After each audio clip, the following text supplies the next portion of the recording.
What is going on, everybody? I wanted to make a video. Like I said, I sell stuff on eBay and I do a lot of research and watch a lot of other people's videos about what to look out for.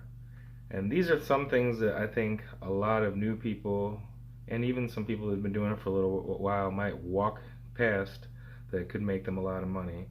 So when you go to thrift stores and garage sales, just look out for these items. Not all of them are going to make you money.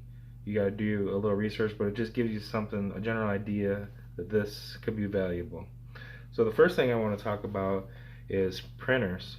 I don't really ever see anybody pick up printers, and when I first started reselling, I actually made a lot of money off printers. And you gotta, do your research, and most of them have model numbers that you can look up the price and see what it's going for. But after selling them for a little while, you get a general idea of what will sell well. If you can get a printer that's still sealed, that's great. Like, I picked up a printer for $30 that was sealed and flipped it for $440 the next day on eBay. So one thing you got to watch out for when you do printers, though, is if it has ink in it.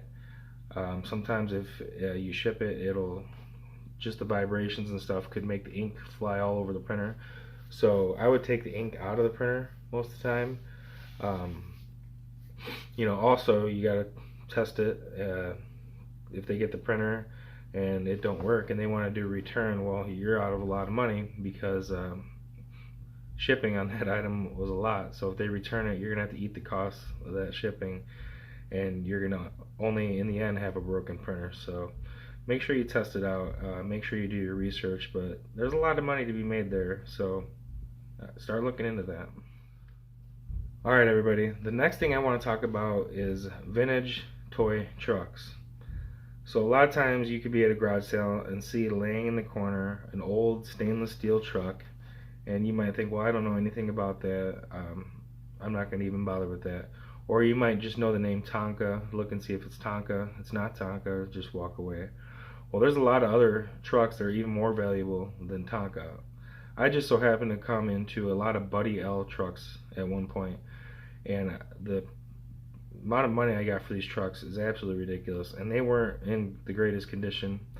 Now I'm talking about vintage, probably from like the 60s or 70s, stainless steel trucks. You can tell just by picking them up, they're stainless steel.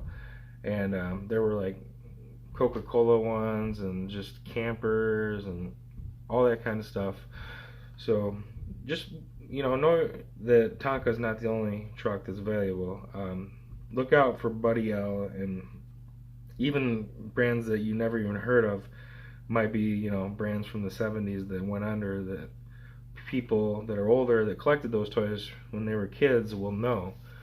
So it doesn't hurt to look at them trucks. Like Abe said, even if they're banged up in bad shape, you can still get hundreds of dollars for these trucks. So always be on the lookout for the vintage stainless steel, and these sell fast. And that ties into my next one that I want to talk about, and that is vintage model car kits. I've sold a lot of vintage model car kits, and there are certain brands and years that you want to look out for. When I look for a model car kit, if it says a skill level on there, I know it's too new to be worth that much money. So I'm talking model car kits from the 70s and earlier. Usually if they're from the 70s or earlier, they'll say they were made in America, and they won't have any skill numbers or anything like that. So one of the brands I really look out for is MPC, another brand, Johan.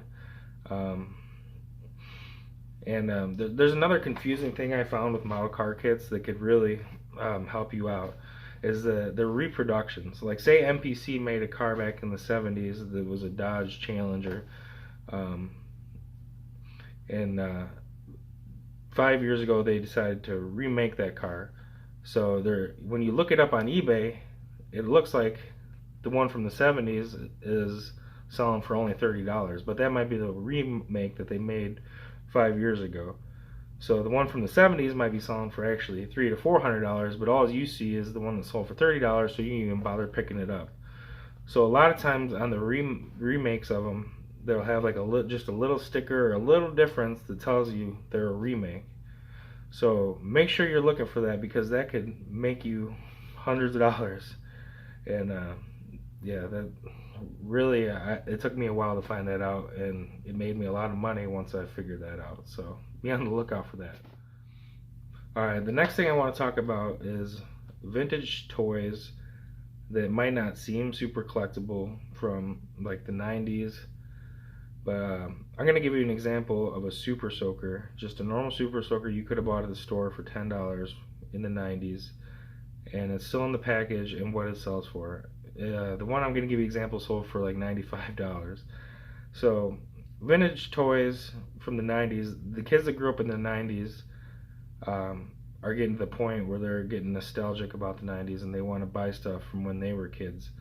So a lot of this 90s stuff, like especially new and packaged stuff like that, can sell for big money. Like I'll give you an example of the Super Soaker, but also stuff like Trapper Keepers, Tamagotchis, the Backstreet Boys branded, notebooks and pencils and stuff like that. If you can pick that up cheap, which most of the time you can, because no one really thinks it's worth that much money, it's always worth picking it up because nostalgia on eBay sells huge. Nostalgia makes a lot of people their money on eBay.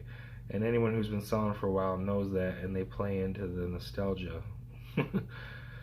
Alright, so one thing that I want to tell you to avoid mostly when you're a new seller is picking up stuff like Barbies or the brands that you know in your head, but you don't really know anything about them. I think a lot of people will see a Barbie new in package, and a lot of times at thrift stores they'll mark them up. They'll see it new in package and put $10 to $20 on it, but you're like, wow, this is a Barbie new in package. The vast majority of Barbies don't sell for really anything. You won't make your money back.